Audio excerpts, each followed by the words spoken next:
Hi, my friends. Today I want to present you a new story. Enjoy watching it. I should have trusted my instincts the moment my mother-in-law, Gabriella, called the family meeting at 7:30 sharp on a Thursday night. No one in that house ever cared for structure, unless it meant cornering someone. I walked into the dining room still in my office heels, clutching my purse like a shield. My husband Parker sat at the head of the table, flanked by his two jobless brothers, while Gabriella loomed over a pot of overcooked pasta as if it were a cauldron. She didn't wait long. "We've discussed it, and it's time you start contributing half your salary, starting this month." I blinked, unsure I heard her right. "Half." Parker cleared his throat. "It's only fair, B. You make the most." A weight settled in my chest. I scanned the table. No one met my gaze. "So let me get this straight. I work 60-hour weeks, and now I'm supposed to fund everyone." Gabriella sat, folding her hands with the serenity of a woman confident in her authority. "We are a family. We support each other." "Support?" I laughed once, hollow and sharp. "You all eat the food I buy, live under the roof I pay for, and drive the car I insured. What do you support, Gabriella?" Her eyes narrowed. "Tone, Beatrice." I looked at Parker, my husband of 5 years. He glanced at the water pitcher, as though it held the answers to our marriage. "You're okay with this?" I asked, voice low. He shrugged. "You're better with money. You always were." That did it. The facade shattered, and I saw it all at once, the long years of silent manipulation. The way Gabriella praised Parker for opening a cereal box while I was praised for paying the mortgage. The quiet dismissal when I worked late. The assumptions. The grooming. I stood. "I won't do it." Gabriella blinked, caught off guard. "Excuse me?" I said no. I replied, picking up my purse. "I'm not funding your idleness, and I'm definitely not signing up to be this family's ATM." "You're being emotional," Parker muttered. "No, Parker," I snapped. "I'm being awake." And with that, I turned and walked out, my heels tapping a farewell rhythm on the floor. None of them followed me. Not even him. The door shut behind me, but inside me, something opened. I drove aimlessly for an hour after the so-called family meeting, headlights slicing through the night like truth finally cutting through years of delusion. My hands shook on the steering wheel. How many little clues had I ignored? Parker's job hunting that somehow never led to interviews. Gabriella's passive-aggressive remarks. "You're such a strong woman, Beatrice." Meant to sound like compliments, but always hollowed me out. Even our anniversary gift last year, a re-gifted candle and a cold kiss. I pulled over at a dimly lit gas station and sat in silence. My phone buzzed with a text. "Parker, I think you overreacted. Come home. We'll talk." I stared at the screen, heart pounding with a bitter realization. He did miss me. He missed the income. Another text followed, "Gabriella, disrespecting your elders isn't how marriage works. You owe us more gratitude." Gratitude? For what? For draining me dry. I typed slowly, deliberately. Me? I was never a wife to your family, only a wallet with a beating heart. I turned off the phone. When I finally returned home that night, the house looked different, smaller, faker. Gabriella's velvet drapes, Parker's untouched weights in the corner. All things I paid for.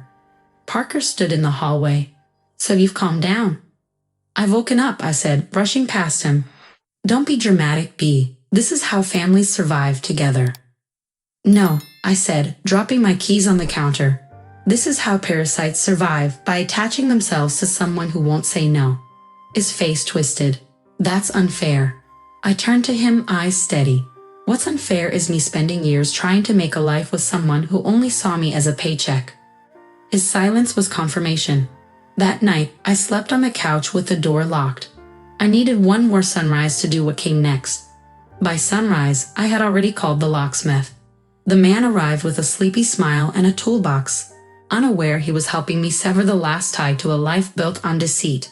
I watched as the old lock gave way with a click. Small sound, enormous freedom. "Fresh start?" he asked casually. I nodded. Long overdue. Once he left, I moved swiftly. I gathered receipts, statements, pay stubs, anything that proved every dollar in this house had come from me. Evidence. Armor. Then I called Jessica.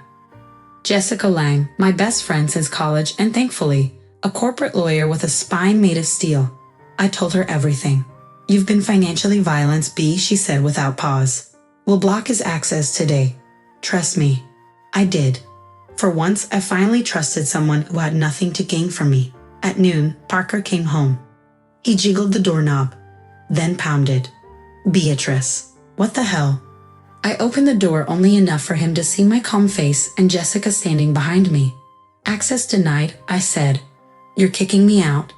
I'm protecting myself, and before you try to get clever, your name's not on the deed, nor the accounts. Jessica will be in touch. He stared at her. You brought a lawyer? Jessica stepped forward. I am the lawyer, and you should read what fraud means. His face paled. Gabriella called moments later. I let it ring. The locks were changed. The line was drawn. And I had never felt more free. The notification popped up at 8:46 a.m. Deposit of $9,700 successfully transferred to an account I never authorized. My fingers trembled as I opened the banking app.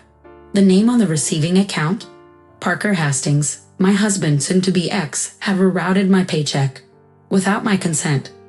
I rushed to Jessica's office, fury clenching my throat like a noose. He stole it, I hissed, showing her the screen. He diverted my salary. She scrolled through the records. Classic identity theft. He's pretending to be using old banking credentials. My head spun. He knew I was quitting. This was premeditated. Jessica didn't blink. We freeze the account today. File a fraud report. Change everything. You're cutting every last financial vein. That afternoon, I confronted him by phone. You stole from me, I said coldly. You owe me, Parker snapped. I supported your career. You supported nothing but your ego. And now you'll support yourself, in court. I hung up. By evening, I had reported the theft, frozen the accounts, and filed for financial separation. Jessica moved fast. Parker and Gabriella tried calling nonstop. This time, I didn't answer. 3 weeks later, I returned from the grocery store to find a thin envelope wedged under my door. I opened it with trembling fingers. Divorce papers, supposedly listing exaggerated alimony demands and a claim on my frozen accounts. But something felt off. The court seal looked photocopied.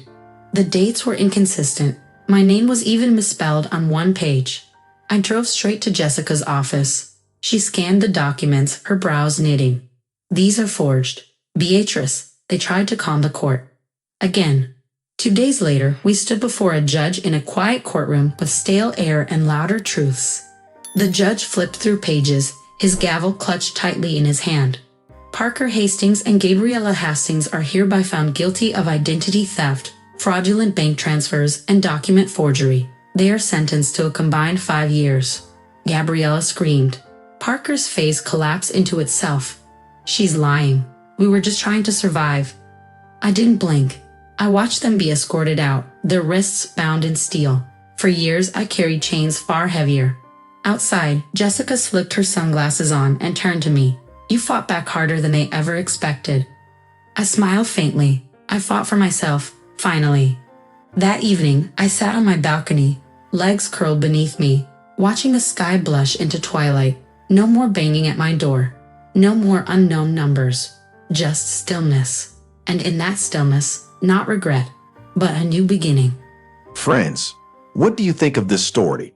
Write your opinion in the comments. Would you like more stories?